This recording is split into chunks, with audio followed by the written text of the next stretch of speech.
രാജനന്ദിനി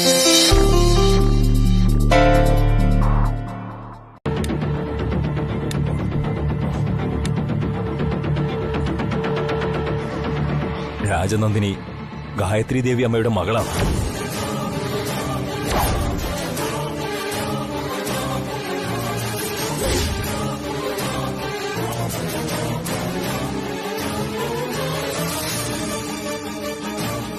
രവിചന്ദ്രവർമ്മൻ അവരുടെ മകനല്ല, മരുമകനാണ്.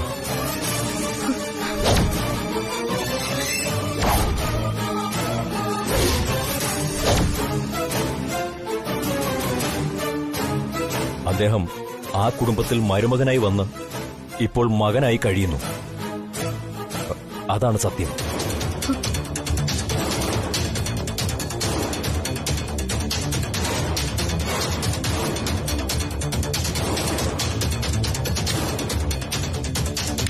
ദയവ് ചെയ്ത് ഇത് ഞാൻ പറഞ്ഞു എന്ന് മാത്രം ആരോടും പറയരുത്. അതുപോലെ ഇത് താനറിഞ്ഞ കാര്യവും പുറത്താരും അറിയരുത്. കാരണം ഇതൊക്കെ പണ്ടേ കഴിഞ്ഞുപോയ കഥകളാണ്. ഇനിയും കുത്തിപ്പൊക്കിയാൽ കൂടുതൽ പ്രശ്നങ്ങൾ ഉണ്ടാവുകയുള്ളൂ. താനൊന്നും അറിഞ്ഞിട്ടുമില്ല, ഞാനൊന്നും പറഞ്ഞിട്ടുമില്ല. ഇത് ഇവിടെ തന്നെ അവസാനിപ്പിക്കണം, പ്ലീസ്.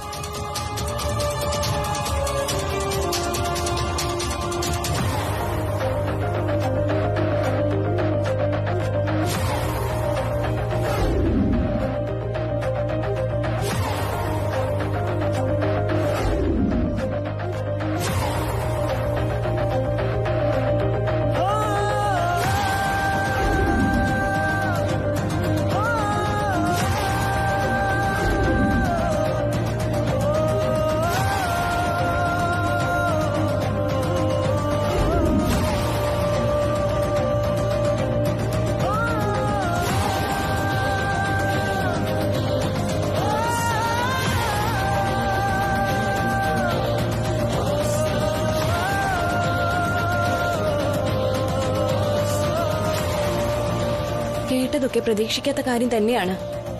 പക്ഷെ ആ സാർ അങ്ങനെയൊക്കെ പറഞ്ഞു എന്ന് വെച്ച് രവിവർമ്മൻ സാറിൽ നിന്ന് അകന്നു കഴിയാനാണോ നീ തീരുമാനിച്ചിരിക്കുന്നത്? സോറി, എനിക്കെന്തോ ഇതൊന്നും ശരിയാണെന്ന് തോന്നുന്നില്ല ശ്രീ. നീ ഓവർ റിയാക്ട് ചെയ്യാണെന്നേ ഞാൻ പറയൂ. സമ്മതിക്കുന്നു, ഞാനും ഇത് ശരിയാണെന്ന് പറയുന്നില്ല കൃഷ്ണ. പക്ഷെ ഭാവിയിൽ എല്ലാം ശരിയാകണമെങ്കിൽ ഇപ്പൊ ഞാൻ ഇങ്ങനൊരു തീരുമാനം എടുത്തേ പറ്റൂ. കാരണം രാമമൂർത്തി സാറിനും ഇതിനെക്കുറിച്ച് കൂടുതലൊന്നും അറിയില്ല. ഇപ്പൊ സാറിന് അറിയാവുന്ന കുറച്ചു കാര്യങ്ങളെ സാറ് പറഞ്ഞുള്ളൂ. അത് തന്നെ വളരെ ഭയത്തോടെയാ പറഞ്ഞത്. അതെന്തിനാണെന്ന് അറിയില്ല എനിക്കിപ്പോഴും.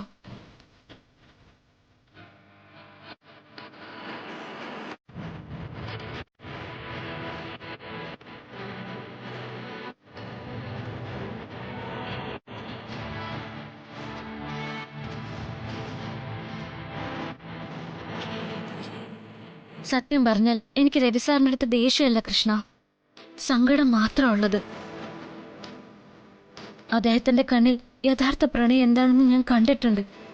എന്നോടുള്ള കെയറിങ്ങിനെയും ഞാൻ അനുഭവിച്ചിട്ടുണ്ട്. പക്ഷെ ഈ വലിയ സത്യം എന്തിനാണ് സാർ ഒളിപ്പിച്ചു വെക്കുന്നതെന്ന് എനിക്കറിഞ്ഞേ പറ്റൂ. അല്ലെങ്കിൽ ഇക്കാര്യം ഒളിപ്പിച്ചു വെക്കാൻ വേണ്ടി വീണ്ടും വീണ്ടും കള്ളങ്ങൾ പറഞ്ഞുകൊണ്ടിരിക്കേണ്ടി വരും. രവി സാറ് ആ ഒരു അവസ്ഥയിലേക്ക് പോകുന്നത് എനിക്ക് സഹിക്കാൻ പറ്റില്ല കൃഷ്ണ. നീ ചോദിച്ചില്ലേ ഞാൻ രവി സാറിൽ നിന്നും അകന്നു നിൽക്കുകയാണോന്ന്? അത് സത്യമാണ്. പക്ഷെ അകന്നു നിന്നുകൊണ്ട് തന്നെ അദ്ദേഹത്തോടൊപ്പം എന്നും ഞാനുണ്ടാവും.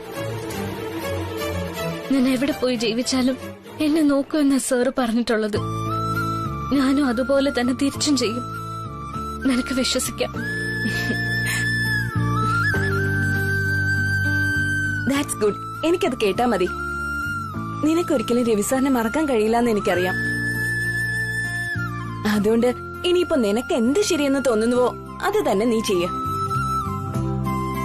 ഒപ്പം ഞാനും ഉണ്ടാവുന്ന വാക്ക് തരുന്നു.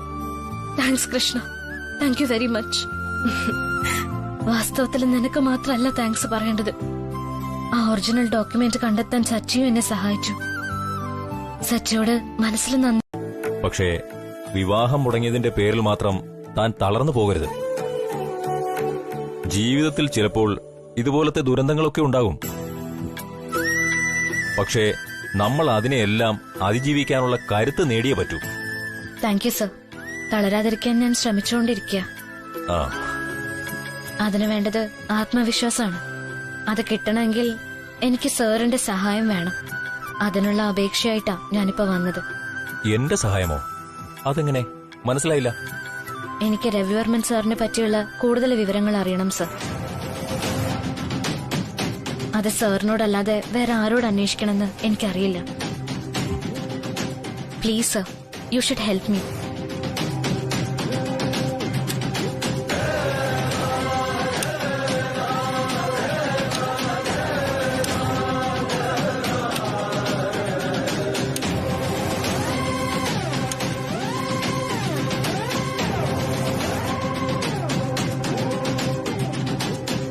രവിവർമ്മൻ സാറ് തന്റെ സ്വന്തം വ്യക്തിത്വത്തെ മറച്ചുവെച്ച് ജീവിക്കുന്നതിന്റെ ആവശ്യം എന്താണ്? എന്താണ് അതുകൊണ്ട് അദ്ദേഹത്തിനുള്ള നേട്ടം? ശ്രീലക്ഷ്മി, താൻ ആവശ്യമില്ലാത്ത കാര്യങ്ങളിലാണ് ഇടപെടുന്നത്. പഴയ കാര്യങ്ങൾ ചികഞ്ഞു നോക്കാൻ ശ്രമിക്കരുതെന്ന് അന്നേ ഞാൻ പറഞ്ഞതല്ലേ. പഴയതൊക്കെ അന്വേഷിച്ച് കണ്ടുപിടിച്ചു എന്ന് വെച്ച് ഇവിടെ ഒന്നും സംഭവിക്കാൻ പോകുന്നില്ല. It makes no difference at all. എന്റെ മനസ്സിന് മാറ്റം സംഭവിക്കും സർ. ഒരു വലിയ സത്യം ഒളിച്ചു വെച്ച് ജീവിക്കുന്ന ആളെയാ ഞാൻ എന്റെ ബോസ് എന്ന് വിളിക്കുന്നത്. അത് മാത്രല്ല സർ കാര്യം, ഞാൻ അദ്ദേഹത്തെയും അദ്ദേഹം എന്നെയും പരസ്പരം ജീവിതത്തിലേക്ക് കൂട്ടിച്ചേർക്കാൻ ആഗ്രഹിക്കുന്നു. അപ്പൊ ആ രഹസ്യം എന്താണെന്ന് അറിയാതെ എനിക്ക് എങ്ങനെ അദ്ദേഹത്തെ അംഗീകരിക്കാൻ പറ്റും? എനിക്ക് ആ രഹസ്യം അറിഞ്ഞേ പറ്റൂ sir. Please help me sir, please.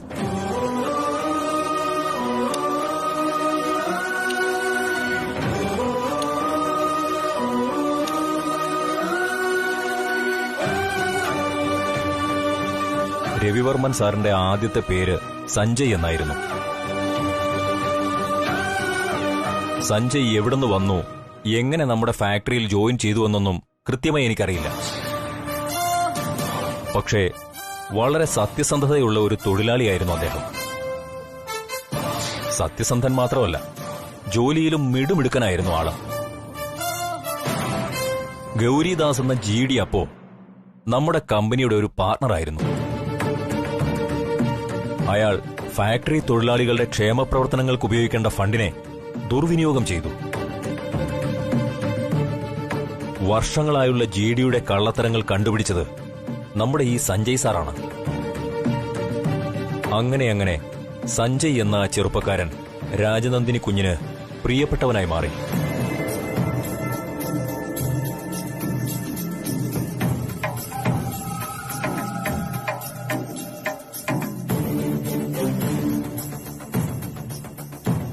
വളരെ വൈകാതെ തന്നെ സഞ്ജയിനെ രവിചന്ദ്ര വർമ്മൻ എന്ന് രാജനന്ദിനി കുഞ്ഞ് പേരുമാറ്റി.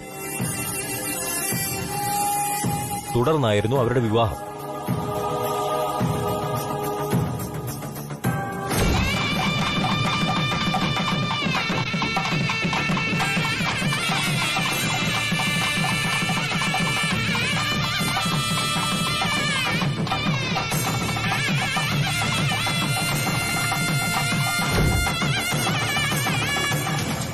പിന്നീട് സഞ്ജയ് എന്ന രവിചന്ദ്രവർമ്മൻ കമ്പനിയുടെ ബോർഡ് മെമ്പറും MDയും ഒക്കെയായി. അതിനുശേഷമാണ് രാജനന്ദിനി കുഞ്ഞ് മരണമടഞ്ഞത്. അതിനെക്കുറിച്ച് പലർക്കും പല അഭിപ്രായങ്ങളുണ്ട്. സത്യമെന്താണെന്നും കള്ളമെന്താണെന്നും എനിക്കറിയില്ല. ഏതായാലും എനിക്കറിയാവുന്ന കാര്യങ്ങൾ ഇത്രമാത്രമാണ്. തനിക്കിത് ഉപകാരപ്പെടുമെങ്കിൽ സന്തോഷം മാത്രം.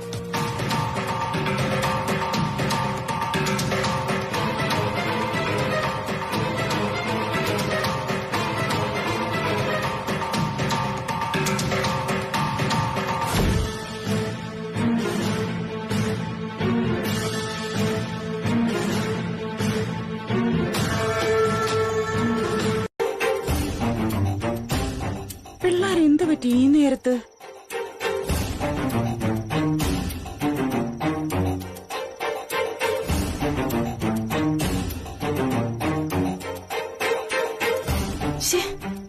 ഇതിപ്പോ ബ്ലോക്ക് ചെയ്യാനോ റിമൂവ് ചെയ്യാനോ എന്താ ചെയ്യേണ്ടെന്ന് അറിയില്ലല്ലോ.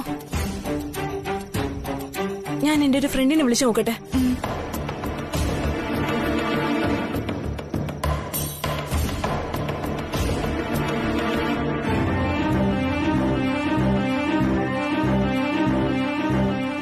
ശ്രീചേത്തി,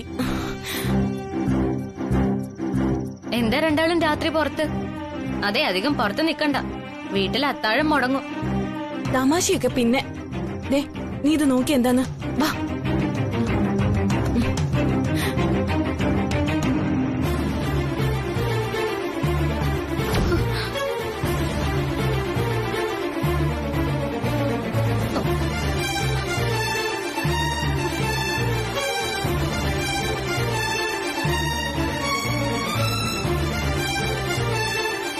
ഈശ്വര, ഇത് പ്രശ്നമാണല്ലോ. ഇനി എന്ത് ചെയ്യും കൃഷ്ണ? ആ സംഗതി നമ്മുടെ കയ്യിൽ നിന്നൊക്കെ പോയടി. ആകെ നാണക്കേടാവുന്ന ഉറപ്പാ. കല്യാണത്തിന് ഒരുപിടി ആൾക്കാർ കണ്ടതുപോലെ അല്ല ഇത്. സംഗതി വൈറല. അതല്ല കൃഷ്ണ, ഇതിപ്പോ എന്നെക്കാളും എഫക്ട് ചെയ്യുന്നത് രവിസാറിനെയാ. വീഡിയോ എല്ലാരും കണ്ടാ പിന്നെ രവിസാറിനും കുടുംബത്തിനും ഈ നാട്ടില് തല ഉയർത്തി നടക്കാൻ പറ്റുമോ? അവിടെ ഇന്ന് ഇതിന്റെ പേരില് ഒരു കലാപം ഉറപ്പാ.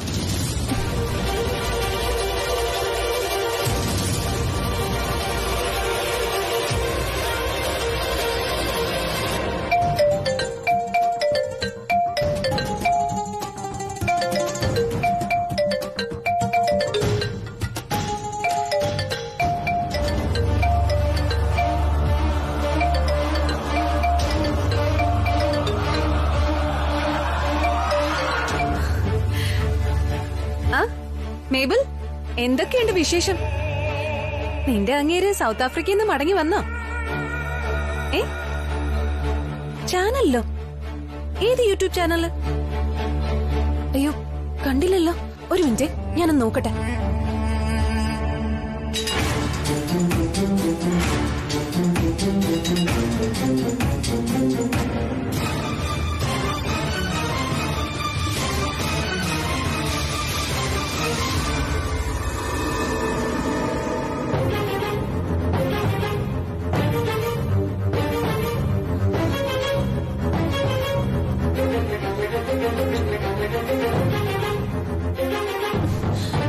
ഓ മൈ ഗോഡ്, ഇത് പബ്ലിക് ആയോ?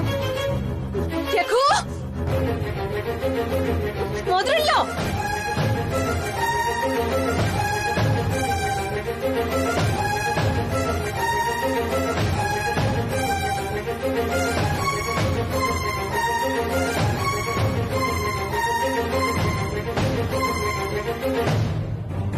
എന്താ മോളെ, എന്തു പറ്റി?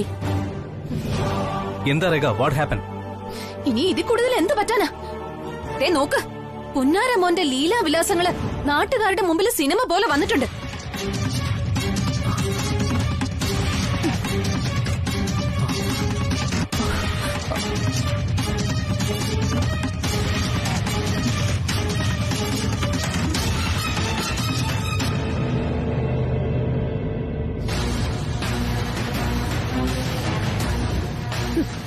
നോക്കി പഠിക്കേ. ചേട്ടായുടെ കയ്യിൽ നിന്നും ഇതുപോലെ പലതും കാണും പഠിക്കാൻ.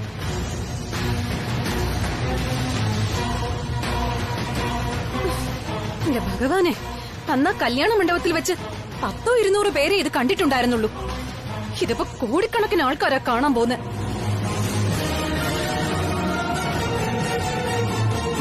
അതോടെ മാനം കപ്പലേറുമെന്നുള്ളത് ഉറപ്പാ.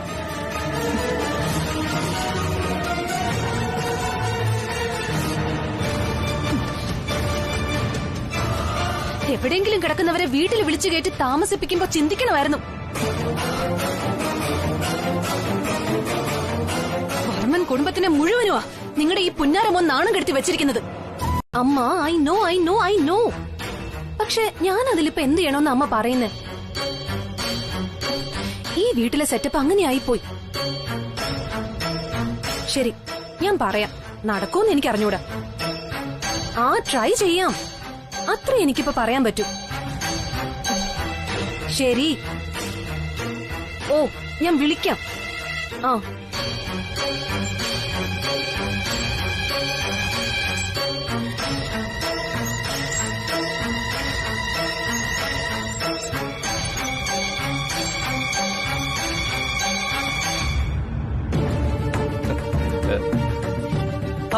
താൻ ഇവിടെ വന്നിരിക്കുകയാണോ?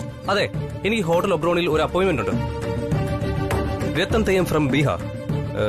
ഒരു മൾട്ടി ക്രോർ പ്രോജക്റ്റാ. ഞാൻ പോയിട്ട് വരാം. രഘു നിന്നെ പറയട്ടെ.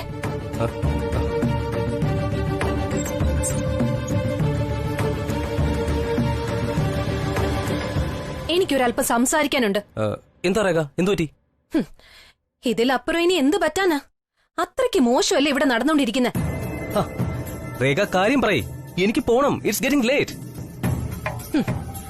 അതെ, എന്റെ ഫാമിലിന്ന് ഇപ്പൊ തന്നെ 10-15 കോള് വന്നു കഴിഞ്ഞു. എന്തു പറ്റി? What's the matter? ബന്ധുക്കൾ ആർക്കെങ്കിലും ആക്സിഡന്റ് പറ്റിയോ? അതോ ആരെങ്കിലും മരിച്ചോ? കഷ്ടം, ഒന്നും അറിയാത്ത പോലെ കൊച്ചു കുട്ടിയല്ലേ. അതെ, ആക്സിഡന്റ് മരണം ഒന്നും അല്ല. നിങ്ങളുടെ പുന്നാര ചേട്ടായിയുടെ റൊമാൻസ് വീഡിയോ കണ്ടിട്ട് വിളിച്ചത്. അത് സത്യമാണോന്നറിയാം. മറുപടി പറഞ്ഞു പറഞ്ഞു തൊലി പൊളിഞ്ഞു പോയി എനിക്ക്. ഓ മൈ ഗോഡ്, എന്റെ രേഖ, അതിനെ നമ്മൾ അത്ര സീരിയസ് ആയിട്ട് എടുക്കണ്ട പ്ലീസ്. അത് കഴിഞ്ഞു പോയ കാര്യമല്ലേ. സോറി, ബുദ്ധിയും സ്ഥിരതയില്ലാത്ത രഘുവിന് അത് സീരിയസ് അല്ലായിരിക്കാം. പക്ഷെ മറ്റുള്ളവർക്ക് അത് വളരെ സീരിയസ് ആണ്. നോണം കെട്ട ഏർപ്പാട്. ശരി, എന്തോ ആയിക്കോട്ടെ. അതിന് നമ്മളിപ്പോ എന്ത് ചെയ്യണമെന്നാ താനീ പറയുന്നത്? പറയുന്നതല്ല, തീരുമാനിക്കുന്നത്. കുടുംബത്തിന് ഇത്ര അപമാനം ഉണ്ടാക്കിയ നിങ്ങളുടെ ചേട്ടായില്ലേ രവിചന്ദ്രവർമ്മൻ എന്ന ആ വൃത്തികെട്ട മനുഷ്യൻ, അയാൾ ഇനി ഈ വീട്ടിൽ താമസിക്കാൻ പാടില്ല. വാട്ട്? രേഖ, താൻ അനാവശ്യം പറയരുത്. എനിക്കെന്റെ ദേഷ്യം വരും കേട്ടോ. ഇതിൽ ഒരു അനാവശ്യമില്ല. ദേഷ്യം വന്നിട്ടും കാര്യമില്ല. രഘുവിന് ഇപ്പോഴും രഘുവിന്റെ വില തിരിച്ചറിയാൻ കഴിയാത്തതുകൊണ്ടാ. ആക്ച്വലി അയാൾ ഈ വീട്ടിൽ ആരാണ്? രഘുവിന്റെ സ്വന്തം ബ്രദറൊന്നും അല്ലല്ലോ. പിന്നെ ഇത്ര ഫീൽ ചെയ്യേണ്ട കാര്യം എന്താ? രേഖ, അദ്ദേഹം എന്റെ സഹോദരിയുടെ ഹസ്ബൻഡാണ്. എന്ന് പറഞ്ഞാൽ എനിക്ക് ജ്യേഷ്ഠ തുല്യനായ മനുഷ്യൻ. എനിക്ക് ഫീൽ ചെയ്യും. എന്തിന്? സഹോദരി മരണപ്പെട്ടു, അവർക്ക് കുട്ടികളുമില്ല. പിന്നെ അയാൾക്ക് എന്താ ഈ വീട്ടിൽ അധികാരം? അയാൾ പിന്നെന്തിനാ ഈ വീട്ടിൽ വലിഞ്ഞു കയറി വന്ന് താമസിക്കുന്നത്? രേഖ, സ്റ്റോപ്പ് ഇറ്റ്. താൻ അതിര് കടക്കുന്നു. നോ, നിങ്ങൾ അമ്മയും മകനുമാ അതിര് കടന്ന് അയാളെ ഇവിടെ പിടിച്ച് താമസിപ്പിച്ചിരിക്കുന്ന.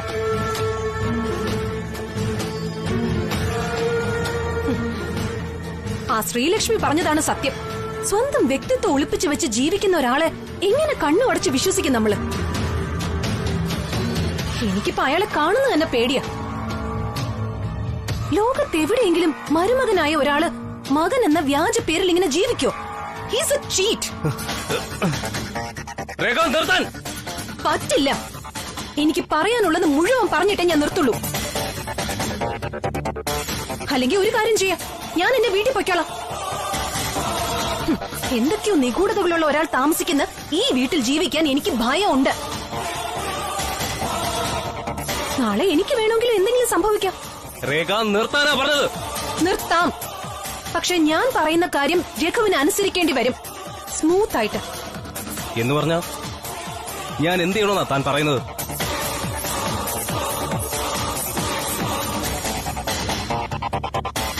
അയാൾക്കൊരു 4-5 കോടി രൂപ കൊടുത്ത് എത്രയും പെട്ടെന്ന് ഈ വീട്ടിൽ നിന്ന് ഒഴിവാക്കണം.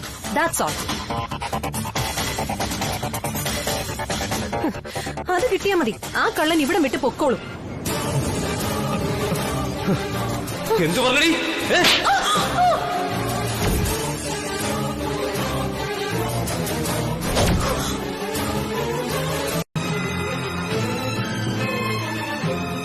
അത് കേട്ടപ്പോ രഘുകുഞ്ഞിന് സഹിക്കാനായില്ല.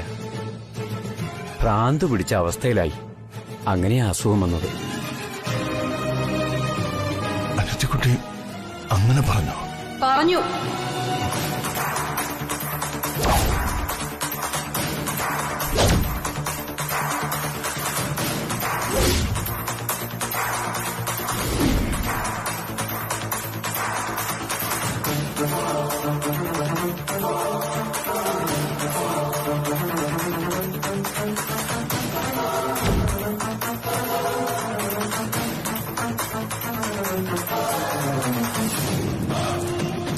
എന്താ ഞാൻ പറഞ്ഞതിൽ തെറ്റെന്ന് അറിഞ്ഞ കൊള്ളായിരുന്നു.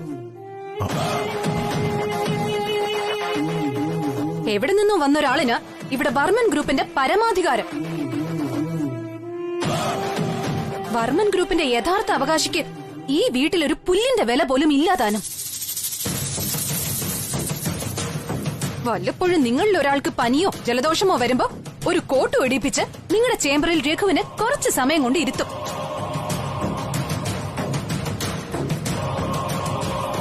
ബുദ്ധി വികസിക്കാത്ത യഥാർത്ഥ അവകാശിക്ക് അത് തന്നെ ധാരാളം ആവുന്നാവും വിചാരം. ഏതായാലും ഇപ്പൊ ഇതെല്ലാം അറിഞ്ഞ സ്ഥിതിക്ക് രഘു ഇത് ജന്മത്ത് ചോദിക്കില്ല എന്നുള്ള ഉറപ്പുള്ളതുകൊണ്ടും കോടികൾ ആസ്തിയുള്ള ഈ കമ്പനിയുടെ ഉടമസ്ഥാവകാശത്തെ പറ്റി എനിക്ക് ചോദിച്ചേ മതിയാകൂ.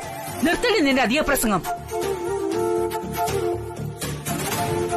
ഇന്ന് കാണുന്ന ഈ വർമ്മൻ ഗ്രൂപ്പിനെ വളർത്തി വലുതാക്കിയത് നീയോ നിന്റെ വീട്ടുകാരോ നിന്റെ ഭർത്താവോ അല്ല. ദേ ഇവനാണ്, ഇവൻ ഒറ്റ ഒരാള്. അതിൽ ഇത്ര മേന്മ പറയാനൊന്നുമില്ല. വേരുള്ള ഒരു ചെടിയെ വളർത്തിയെടുക്കാൻ വളരെ ഈസിയാ. ഇടയ്ക്കൊരൽപ്പം വെള്ളവും വളവും കൊടുത്താൽ മതി, അത് താനെ അങ്ങ് വളർന്നോളും. വർമ്മൻ കമ്പനിയെ ഇദ്ദേഹം ആകാശത്തുനിന്ന് പൊട്ടിമുളപ്പിച്ചൊന്നും അല്ലല്ലോ. അത് രഘുവിന്റെ അച്ഛന്റെ അല്ലേ. എവിടെ നിന്നോ വന്ന ഇദ്ദേഹം കുറെ വർഷം നോക്കി നടത്തി. അതിനുള്ള ശമ്പളം കൊടുത്തങ്ങ് ഒഴിവാക്കണം, അത്രേ ഉള്ളൂ.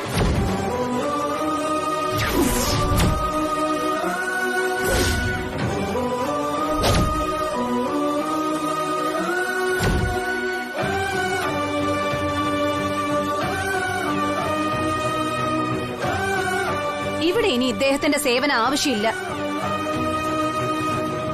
വേണമെങ്കിൽ ഒരു കോമ്പൻസേഷൻ എന്ന നിലയിൽ മാന്യമായി കുറച്ച് കൂടുതൽ പണം കൊടുത്ത് ഒഴിവാക്കണം.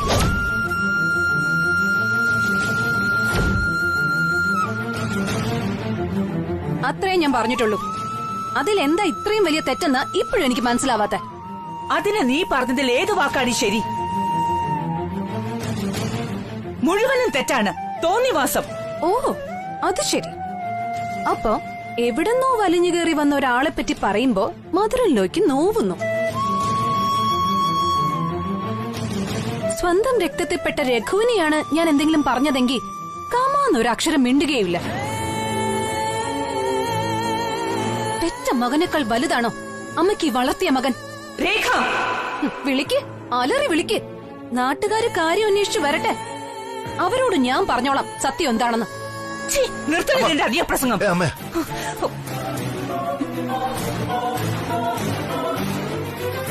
അധികമാണോ ആവശ്യത്തിനാണോ എന്നൊന്നും എനിക്കറിയില്ല. എനിക്ക് പറയാനുള്ളത് ഞാൻ ആരുടെ മുമ്പിലാണെങ്കിലും പറയും. എനിക്കാരെയും പേടിക്കേണ്ട കാര്യമില്ല ഇവിടെ. ഞാൻ ഈ വീട്ടിലെ യഥാർത്ഥ മകന്റെ ഭാര്യയായ മരുമകളാണെങ്കിൽ എനിക്കും ചോദിക്കാനും പറയാനുള്ള ചില അവകാശങ്ങളൊക്കെ ഇവിടെ ഉണ്ട്.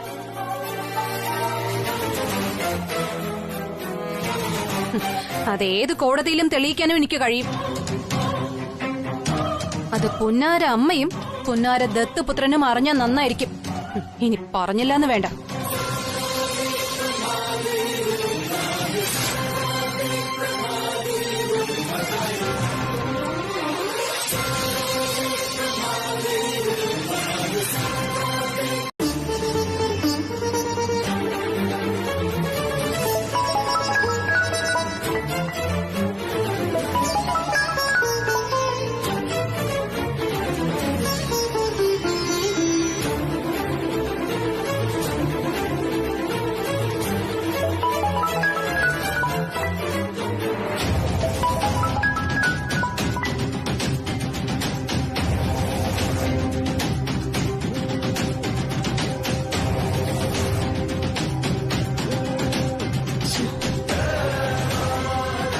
ശ്രീടിച്ച കിട്ടുന്നില്ലേ? റിങ് പോകുന്നുണ്ട്, പക്ഷെ സാർ എടുക്കുന്നില്ല. എന്റെ ദൈവമേ, ഇത് നമ്മൾ വിചാരിക്കുന്നിടത്ത് നിൽക്കുന്ന ലക്ഷണമില്ലല്ലോ.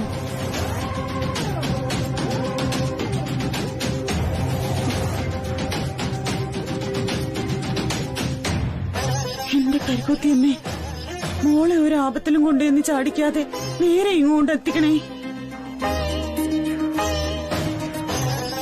അവളാകെ വല്ലാത്തൊരു മാനസികാവസ്ഥയില, പക്വതയില്ലാത്ത പ്രായവും.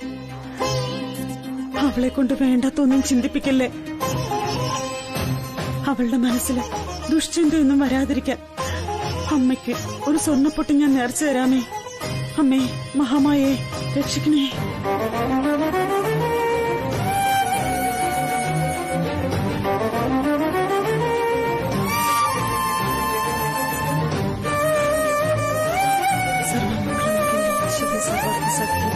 ശരണ്യ ത്രയംബകേ ഗൗരി നാരായണ നമസ്തുതേ.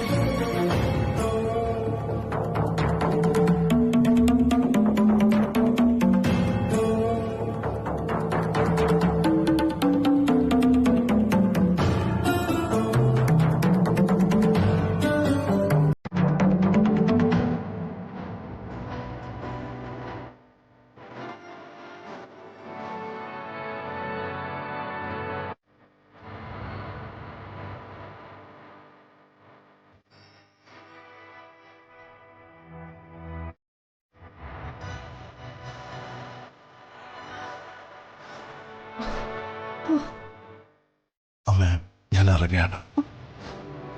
ഇറങ്ങി എവിടേക്ക് അറിയില്ല, പുറത്തിറങ്ങിയിട്ട് തീരുമാനിക്കണം. രവി, നീ എന്തായി പറയുന്നേ? നിനക്ക് എന്തു പറ്റി?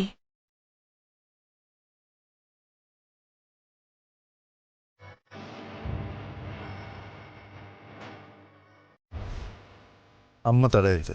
ഇനിയും ഞാൻ ഇവിടെ തുടരുന്നത് ശരിയല്ല. എനിക്ക് പോണം, അതും വെറും കൈയോടെ തന്നെ. ഒരു നിമിഷം പോലും ഞാൻ ഇവിടെ തുടരാൻ പാടില്ല. നീ തീരുമാനിച്ചോ?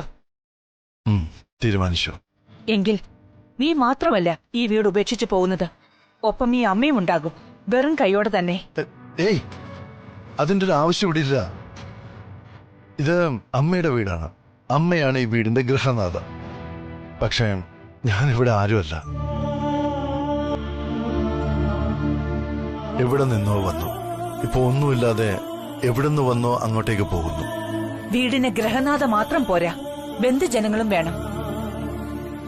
നീയില്ലാത്ത ഈ വീട് എനിക്ക് ശൂന്യമാണ്. തെറ്റ്. അമ്മ അങ്ങനൊന്നും പറയാൻ പാടില്ല.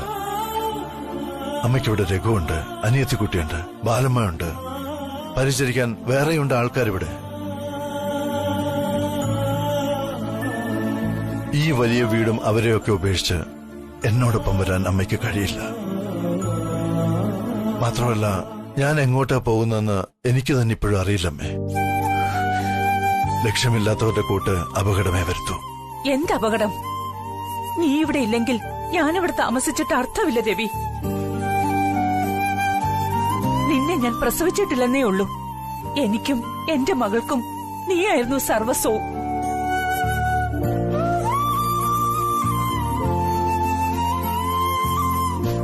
ആ ഗൗരിദാസിന്റെ കൃത്രിമം കൊണ്ട് ജീവിതവും ബിസിനസ്സും തകർന്നു എന്ന് കരുതിയപ്പോ എനിക്കും എന്റെ മകൾക്കും കരുത്തായി ഈ അമ്മയോടൊപ്പം കൂടെ നിന്നു നീ.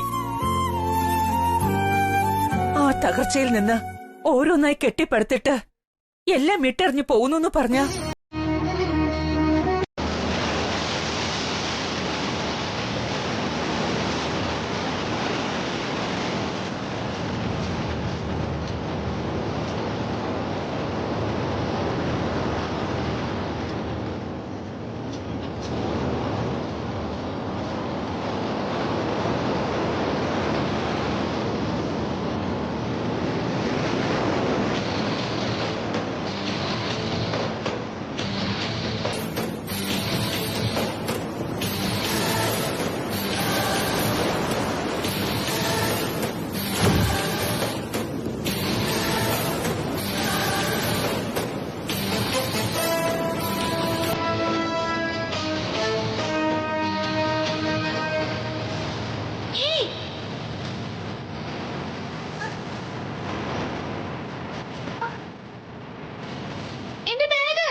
കരയണ്ട.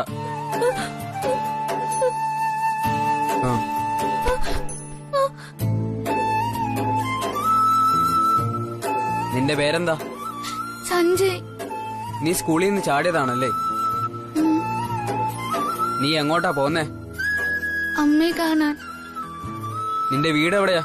അറിയില്ല, ഞാൻ ബോർഡിങ്ങിലായിരുന്നു. വീടറിയാതാണോ നിന്റെ അമ്മയെ അന്വേഷിച്ച് പോന്നേ?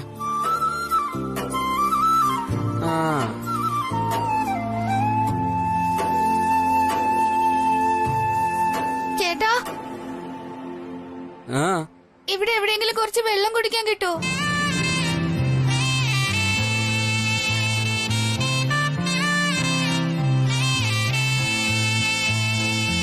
നിനക്കെന്താ, വിശക്കുന്നുണ്ടോ?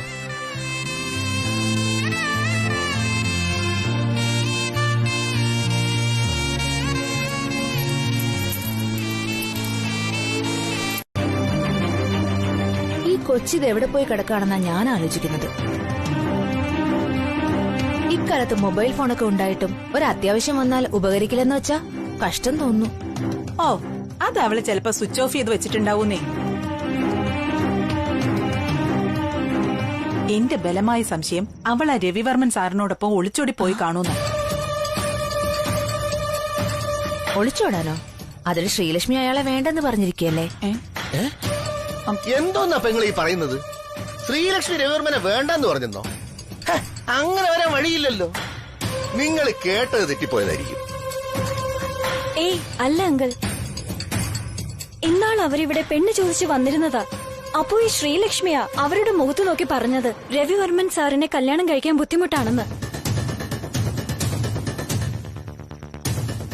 യമുന പ്ലീസ് ഒന്ന് മിണ്ടാതിരിക്കോ? അവിടെ സുദർശനങ്ങളും സരോജ എന്റെയും വിഷമിച്ചിരിക്കുമ്പോഴാ സ്ത്രീയെ പറ്റി നിങ്ങളുടെ ഒരു പരദൂഷണം പറച്ചില്.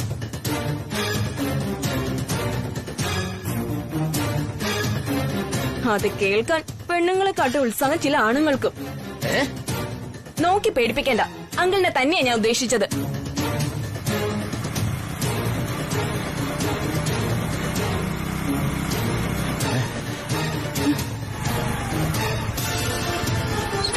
പോയിട്ട് എന്തായി രമേശ് ചേട്ടാ, വല്ല വിവരം കിട്ടിയോ?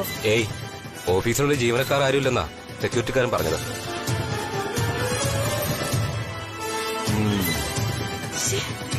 പിന്നെ ഇതവൾ എവിടെ പോയി? അങ്കിൾ, ശ്രീലക്ഷ്മി പോകാൻ സാധ്യതയുള്ള വേറെ ഏതെങ്കിലും സ്ഥലമുണ്ടോ? മോളങ്ങനെ ഒറ്റയ്ക്കെങ്ങും പോകാറില്ല. വീട് വിട്ട ഓഫീസ്, ഓഫീസ് വിട്ട വീട്, അത്ര തന്നെ. ഏതായാലും ആൾക്കാര് തിരക്കി ഇറങ്ങിയല്ലോ. എടി പപ്പി, ഇനി വല്ല റെയിൽവേ ട്രാക്കിലും കൂടി ഒന്ന് നോക്കാൻ പറയും.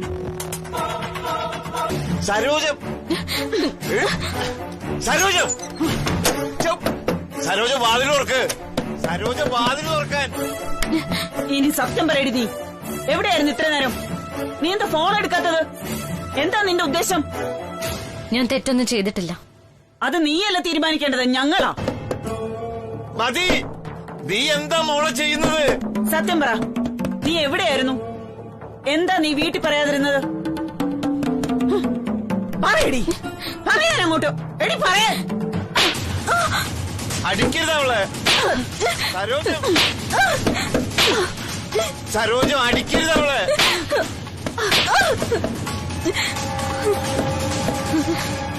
നിന്റെ ഈ കല്ല് പോലുള്ള നിപ്പ് ഞാൻ അവസാനിപ്പിക്കും, നോക്കിക്കോ. നേരെ ഒന്ന് വെളുത്തോട്ടെ. സരോജം വാതിലോർക്കാൻ.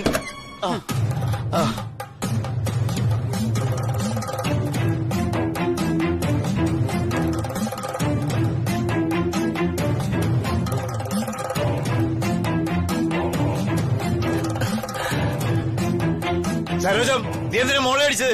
നിനക്കെന്താ ഭ്രാന്ത് പിടിച്ചോ? ഇങ്ങനെയാണെങ്കിൽ ഭ്രാന്തല്ല, അതിനപ്പുറം പിടിക്കുന്നുള്ള കാര്യം ഉറപ്പാ. അല്ലെങ്കിൽ തന്നെ എന്ത് കണ്ടിട്ടാ നിങ്ങളെ മോളെ സപ്പോർട്ട് ചെയ്യുന്നത്? വൈകുമെങ്കിൽ ഫോൺ വിളിച്ച് പറയണായിരുന്നു അവള്. അതാ ബോധമുള്ള പെൺകുട്ടികൾ ചെയ്യുന്നത്. മോള് തോന്നിയാസം കാണിക്കുന്നതും പോരാ, അതിന് സപ്പോർട്ട് ചെയ്യാൻ ഒരു അച്ഛനും.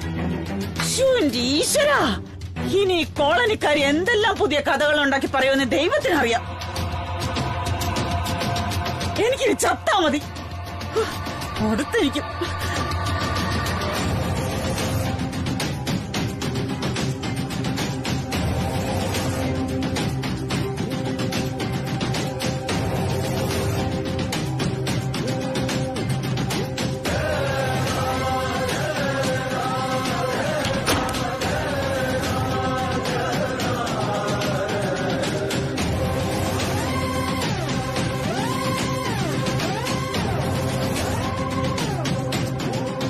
ഇതൊരു പരീക്ഷണ സമയമാണ്. തീരുമാനങ്ങൾ എടുക്കേണ്ട സമയം. അച്ഛനമ്മയെ അറിഞ്ഞാൽ തടസ്സങ്ങളെ ഉണ്ടാവും. അതൊഴിവാക്കിയാൽ എനിക്ക് എന്റെ തീരുമാനങ്ങളെ നടപ്പാക്കാനാവും. എന്റെ കരിക്കുത്തിയമ്മ, ഈ രാത്രി വെളുത്ത പകൽ ആരംഭിക്കുമ്പോ മുതൽ ഞാനൊരു ദൗത്യം തുടങ്ങുകയാണ്. നിന്റെ കൈയുടെ തണൽ തലയ്ക്ക് മുകളിലുണ്ടാവണം.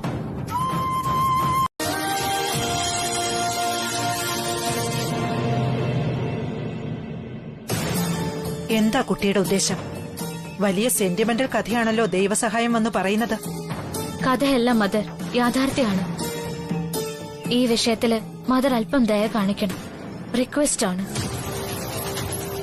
ഈ ഫോട്ടോയിൽ കാണുന്ന കുട്ടി വളർന്നു വലുതായി വലിയൊരു ഇൻഡസ്ട്രിയലിസ്റ്റ് ആയിരിക്കുകയാണ്.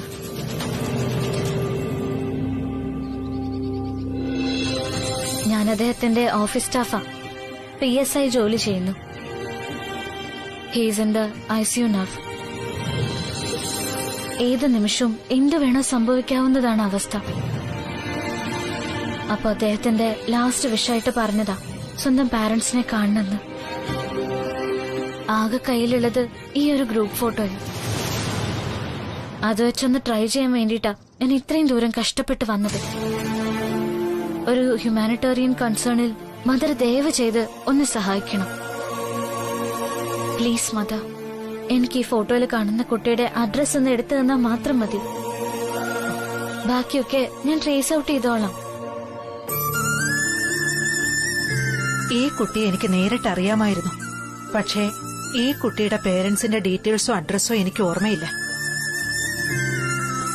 അതൊരു സിംഗിൾ മദറിന്റെ കുട്ടിയാണെന്നാ എന്റെ ഓർമ്മ. ഇവിടുത്തെ ഹോസ്റ്റലിൽ അവനെ താമസിപ്പിക്കാൻ അവർ നിർബന്ധിക്കുകയായിരുന്നു. He was a brilliant boy. വെറും മിടുക്കനാണെന്ന് പറഞ്ഞാ പോരാ, അസാമാന്യ ബുദ്ധിയുള്ള ഒരു കുട്ടിയായിരുന്നു സഞ്ജയ്. പക്ഷെ ഒരു ദിവസം പെട്ടെന്ന് അവൻ സ്കൂളിൽ നിന്ന് അപ്രത്യക്ഷനായി. ഞങ്ങൾ പോലീസിൽ കംപ്ലൈന്റ് കൊടുത്ത് അന്വേഷണമൊക്കെ നടത്തി. പക്ഷെ ഒന്നും ഫലം കണ്ടില്ല. കാലം വളരെ പഴയതല്ലേ. അന്ന് ഇന്നത്തെ പോലെ ഫോണോ മറ്റു സൗകര്യങ്ങളോ ഒന്നും ഇല്ലായിരുന്നല്ലോ. കുറച്ചു കാലം കഴിഞ്ഞപ്പോ അതങ്ങ് തേഞ്ഞു മാഞ്ഞുപോയി, അത്ര തന്നെ. അപ്പോ ആ സിംഗിൾ മദർ പിന്നെ അന്വേഷിച്ചു വന്നില്ലേ? കുട്ടിക്ക് അവര് സ്ഥിരമായി മണി ഓർഡറും സമ്മാനങ്ങളും ഒക്കെ അയച്ചിരുന്നതാ. സഞ്ജയിനെ കാണാതായതിനു ശേഷം ഞങ്ങൾ അതൊന്നും കൈപ്പറ്റിയിട്ടില്ല. പിന്നെ ഒന്നും വരാതായി. അപ്പോഴും അവന്റെ അമ്മ മാത്രം അന്വേഷിച്ചു വന്നില്ല. അതാണ് വിചിത്രം. പകൽ മുഴുവൻ നീ എവിടെയായിരുന്നു? വിളിച്ചപ്പോ പലപ്പോഴും എൻഗേജ്ഡ് ആയിരുന്നു. 2-3 പ്രാവശ്യം എടുത്തതുമില്ല. അലച്ചിലായിരുന്നു ഒരാളെ കണ്ടുപിടിക്കാൻ. നമ്മുടെ ശ്രീലക്ഷ്മി മിസ്സിംഗ് ആണ്.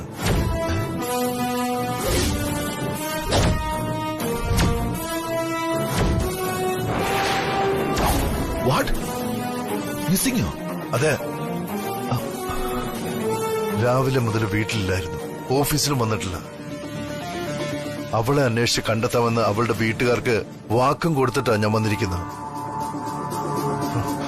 പലയിടത്തും അന്വേഷിച്ചു. അവള് സ്ഥിരമായിട്ട് പോകാറുള്ള അമ്പലത്തിലൊക്കെ ഞാൻ പോയി നോക്കി. ഒന്നും പ്രയോജനപ്പെട്ടില്ല ഇതുവരെ. നേരെ ഇത്രയും സ്ഥിതിക്ക് ഇനിയും വെയിറ്റ് ചെയ്യേണ്ട കാര്യമുള്ളതെന്ന് എനിക്ക് തോന്നുന്നത്. അന്വേഷണം ഒഫീഷ്യലായിട്ടായാലോ എന്നാ വിചാരിക്കുന്നത്. കമ്മീഷണർ ഒന്ന് വിളിച്ചു പറയണം. എന്താ നിന്റെ അഭിപ്രായം? അവളുടെ വീട്ടുകാരിപ്പോ ആകെ വിഷമിച്ചിരിക്കുകയാണ്. ആദ്യം എന്തെങ്കിലും ഒരു കള്ളം അവരോട് പറയണം. എന്നിട്ട് വേണം വലിയ പബ്ലിസിറ്റി ഇല്ലാതെ ഒരു അന്വേഷണം നടത്താൻ കമ്മീഷനോട് പറയാൻ. അല്ല,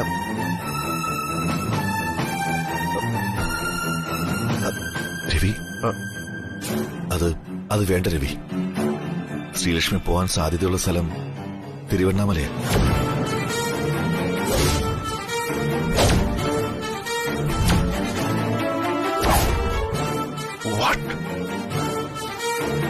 തിരുവണ്ണാമലയിലേക്കോ? അതെങ്ങനെ നിനക്കറിയാം? സോറി, നീ ദേഷ്യപ്പെടരുത്. ഇന്നലെ രാത്രി ശ്രീലക്ഷ്മി എന്നെ അന്വേഷിച്ചു വന്നിരുന്നു. കോയിൽ തെരുവിലെ വീട്ടില്. വീട്ടിലോ? എന്തിന്? നിന്റെ ഐഡന്റിറ്റി തെരഞ്ഞാ വന്നത്. നിന്റെ ഭൂതകാലം അറിയാൻ. ഒന്നും പറയാതെ ഞാൻ മടങ്ങിപ്പോവാൻ ഒരുപാട് നിർബന്ധിച്ചു. പക്ഷെ അവള് കൂട്ടാക്കിയില്ല. പാതിരാത്രി ഞാൻ വീട്ടിന് പുറത്തേക്ക് നോക്കിയപ്പോ അപ്പോഴും അവിടെ തന്നെ നിൽക്കിയ ആള്. അവൾ അത്രയ്ക്ക് വാശി പിടിച്ചോ? പിടിച്ചു.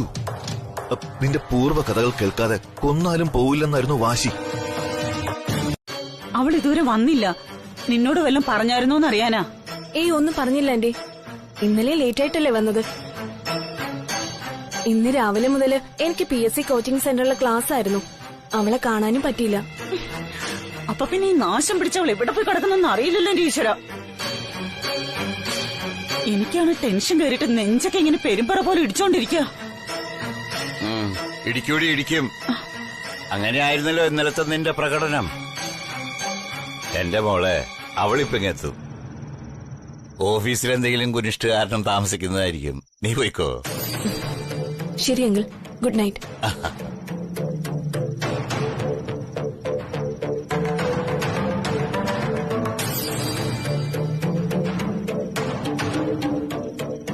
നിങ്ങൾ എന്തിനാ ഇങ്ങനെ കള്ളം പറയുന്നേ? അവൾ ഓഫീസിലായിരുന്നെങ്കിൽ രവി സാർ എപ്പോഴും വിളിച്ചറിയിച്ചേനെ. എന്നിട്ടും മതി, വിളിച്ചു കൂവണ്ട. നോക്ക്, രവിവർമ്മൻ സാറ് പറഞ്ഞിട്ട് പോയത് ഓർമ്മയുണ്ടല്ലോ. ഇന്നലെ നീ അവള് വന്നില്ല എന്നും പറഞ്ഞ് വലിയ സീനായിരുന്നു. ഇന്നും അതിനാ തുടക്കമെങ്കിൽ നമ്മുടെ മോളെ നാട്ടുകാരുടെ മുമ്പിൽ മോശക്കാരിയാവണത്. അതുകൊണ്ട് സാറ് പറഞ്ഞതുപോലെ ഇതിന് വലിയ പബ്ലിസിറ്റി കൊടുക്കാതെ അകത്ത് പോയിരിക്കും. സാറോടൻ വിളിക്കും. അപ്പൊ അറിയാൻ പറ്റും മോളെവിടെയെന്ന്. എനിക്ക് അങ്ങേരെ വിശ്വാസ. ശ്രീലക്ഷ്മി ഇപ്പോ തിരുവണ്ണാമലയില് ഞാൻ പഠിച്ച സ്കൂളിൽ തിരക്കിപ്പോയി കഴിഞ്ഞു എന്നുള്ള കാര്യം ഉറപ്പാണ്. അവളെ കണ്ടുപിടിക്കാനാണ് നമ്മളിപ്പോ പോകുന്നത്. അല്ല, ഇത്രയും ദൂരം ഒരു പെൺകുട്ടി ഒറ്റയ്ക്ക്? അവള് പോകും.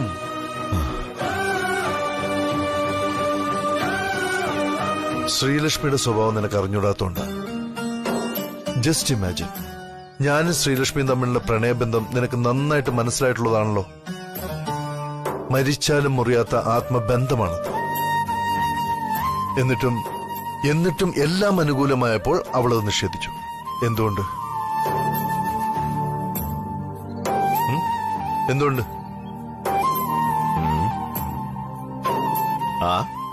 എനിക്കറിഞ്ഞൂടാ. ആ പെങ്കൊച്ചിന് വട്ടായിരിക്കും. വട്ടല്ല, തന്റെ ഇടം.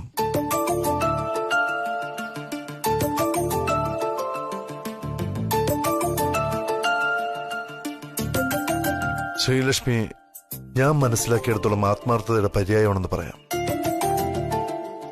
എന്റെ പ്രപ്പോസൽ അവൾ അവസാന നിമിഷം നിഷേധിച്ചെങ്കിൽ അവൾ ഈ പ്രണയത്തിൽ നിന്ന് പിന്മാറിയിട്ടല്ല എന്ന് നീ മനസ്സിലാക്കണം. അറിഞ്ഞോ അറിയാതെയോ അല്ലെങ്കിൽ ഏതോ ഒരു അദൃശ്യ ശക്തിയുടെ സഹായത്താലോ അവൾക്ക് ആ ഡോക്യുമെന്റ് കൈ കിട്ടി. അതുകൊണ്ടാണ് ഇതെല്ലാം സംഭവിക്കുന്നത്. അവൾക്ക് എന്നെ വേണം, ഏറ്റവും പ്യുവറായിട്ട്. ഈ സ്വർണം വാങ്ങുമ്പോൾ പരിശുദ്ധ സ്വർണം തന്നെ വേണമെന്ന് ചിലർ ശാഠ്യം പിടിക്കാറില്ലേ, അതുപോലെ തന്നെയാണിത്. അത് നീ വിചാരിക്കുന്ന പോലെ ഒരു തെറ്റല്ല, ആപ്റ്റിറ്റ്യൂഡാണ്. ഞാൻ ആരാണെന്ന് പൂർണ്ണമായി മനസ്സിലാക്കി എന്നെ തിരികെ സ്വീകരിക്കാനുള്ള aptitude. And I respect that. അച്ഛൻ എന്താ ഈ പറയുന്നത്? അമ്മമാര് മക്കളെ തല്ലില്ലേ ഈ രാജ്യത്ത്? അതൊന്നുമല്ല കാര്യം. പോലീസ് വന്ന് അന്വേഷിച്ചാലേ. ഞാനും അത് തന്നെ ആലോചിച്ചുകൊണ്ടിരിക്കുന്നത്. ഏതായാലും രവി സാറിനെ ഒന്നുകൂടെ വിളിച്ചു കളയാം, എന്നിട്ട് മതി സ്റ്റേഷനിൽ പോക്ക്.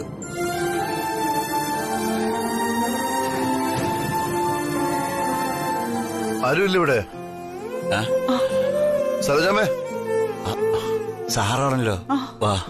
ഹലോ സരോജാമേ. ആ നമസ്കാരം സാർ. ഇപ്പൊ സാറിന്റെ കാര്യം പറഞ്ഞതേ ഉള്ളൂ. ഞാൻ സാറിന് ഫോൺ ചെയ്യാൻ തുടങ്ങിയായിരുന്നു. ഓ, മോളുടെ വിവരം വല്ലതും കിട്ടിയോ സാറേ? കിട്ടി. നിങ്ങൾ പേടിക്കണ്ട. ശ്രീലക്ഷ്മി നമ്മുടെ തിരുനെൽവേലി ഓഫീസ് വരെ ഒന്ന് പോയതാ, കമ്പനി ആവശ്യത്തിനാ. സത്യം പറഞ്ഞ തിരക്കുകൾക്കിടയിൽ സാൻഡ്ര എന്നോട് പറയാൻ മറന്നുപോയി. അവിടെ ചില VIP ഡീലേഴ്സിനെ മീറ്റ് ചെയ്യാണ്ടായിരുന്നു. അതിന് ശ്രീ തന്നെ പോയാലേ പറ്റുള്ളായിരുന്നു. പക്ഷേ അർജന്റായിട്ട് ശ്രീലക്ഷ്മി അയക്കുന്ന കാര്യം സാൻഡ്ര എന്റെ അടുത്ത് പറയാൻ വിട്ടുപോയി. I am sorry.